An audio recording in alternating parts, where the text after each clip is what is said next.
원장님, 제가 이 잇몸 성형이라는 거는 처음 들어보는데 이건 뭐 쌍꺼풀 수술처럼 잇몸도 좀 예쁘게 바꾸는 수술인가요? 결론부터 말씀드리면 잇몸을 예쁘게 만드는 수술입니다. 다만 쌍꺼풀 수술처럼 없는 거를 이렇게 찝어서 만들어내는 거는 아니고요. 잇몸 성형은 쉽게 말해서 원래 내 치아 모양은 정상인데 잇몸이 치아를 너무 많이 덮고 있는 경우 그 잇몸을 살짝 정리해서 원래의 치아의 가장 아름다운 비율을 꺼내주는 치료라고 볼 수가 있습니다. 그래서 치아가 유독 짧아 보인다거나 아니면 양쪽 치아의 높이가 좀 달라 보이는 경우, 웃을 때 잇몸이 좀 과도하게 보이는 경우에는 이러한 분들이 교정까지 하기에는 좀 부담스럽지만 레이저를 이용해서 잇몸 라인만 정리해줘도 인상이 확 달라질 수가 있어요. 없는 걸 만드는 미용 치료가 아니라 가려져 있던 걸 제자리로 돌려놓는 치료라고 이해하시면 정확할 것 같습니다.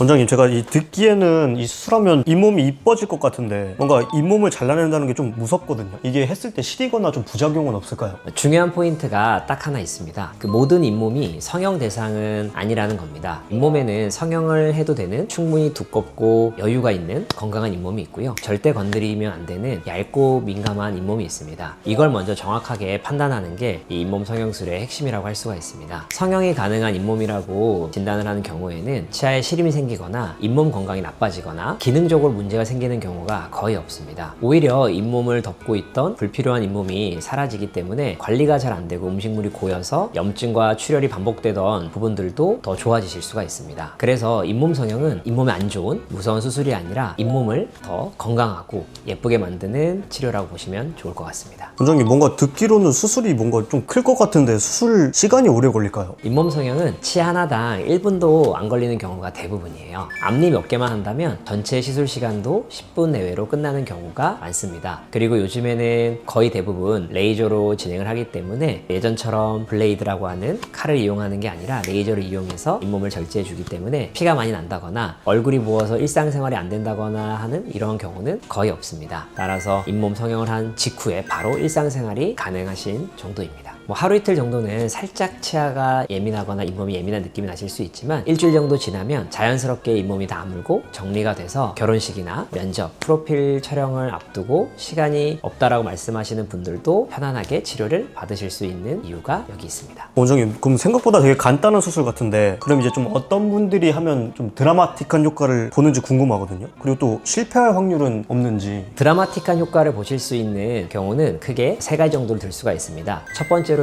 치아가 이상적인 비율보다 짧아 보이시는 분들, 두 번째로는 치아의 양쪽 잇몸 높이가 달라서 비대칭이 많이 신경 쓰이시는 분들한테 큰 효과를 볼 수가 있습니다. 세 번째로는 웃을 때 잇몸이 좀 많이 보이셔서 사진 찍기가 좀 거북하신 분들, 이런 분들은 잇몸 성형 후에 치아를 건드리지 않았는데도 인상이 많이 바뀌었다는 말을 많이 하시고 만족도가 굉장히 높은 치료라고 할 수 있습니다. 그리고 실패 확률에 대해서 말씀드리면 사실 잇몸 성형은 그렇게 실패 확률이 높거나 까다로운 치료가 아닙니다. 한 땀 한 땀 아주 보수적으로 진행하고 중간중간에 환자분과 거울로 확인하면서 여기까지만 할까요? 라고 조율을 하게 됩니다. 치과에서 배우는 치아의 황금 비율이라는 기준이 있고 그 선을 넘어가지 않게 디자인을 하기 때문에 과도하게 잇몸을 성형해서 망가지는 경우는 거의 없습니다. 그래서 잇몸 성형은 과감함보다는 조심스러움이 실력인 치료라고 볼 수가 있습니다. 원장님, 어쨌든 근데 이것도 수술이다 보니까 단점이나 부작용이 있을 것 같은데 어떤 게 있을까요? 잇몸 성형은 좀 전에 말씀드렸듯이 큰 부작용은 없지만 잇몸은 한번 잘라내고 나면 그 잇몸은 스스로 원래 위치로 재생이 되지 않습니다. 그렇기 때문에 굉장히 보수적으로 조심스럽게 접근을 해야 되고 만약에 과도하게 절제를 하면 다시 잇몸을 끌어내리는 거는 훨씬 더 힘든 그리고 큰 수술이 되기 때문에 한 번 내려간 잇몸은 올라가지 않는다. 그렇기 때문에 잇몸 성형도 경험이 많고 잘 하시는 분들한테 보수적으로 받아야 부작용이 생기는 거를 예방할 수가 있습니다. 이 잇몸을 어쨌든 레이저로 절제를 하는 거면 잇몸이 어쨌든 치아를 지탱해주는 애잖아요. 그럼 이 지탱하는 게 좀 약해지지 않을까라는 생각도 드는데. 치아를 지탱하는 역할은 잇몸 살이 하는 게 아니라 잇몸뼈가 치아를 지탱해 주는 거기 때문에 잇몸뼈를 건드리지 않는 이상 잇몸 성형이 크게 지장을 주진 않습니다. 다만 잇몸뼈 위로는 2에서 3mm 정도의 잇몸이 존재해야 되는데 잇몸뼈 위에 2, 3mm 정도의 잇몸은 무조건 있어야 돼서 2, 3mm 그 위로의 잇몸은 다듬어낼 수가 있는데 잇몸뼈와 2, 3mm 내외로 가까워지는 잇몸은 건드리면 안 됩니다.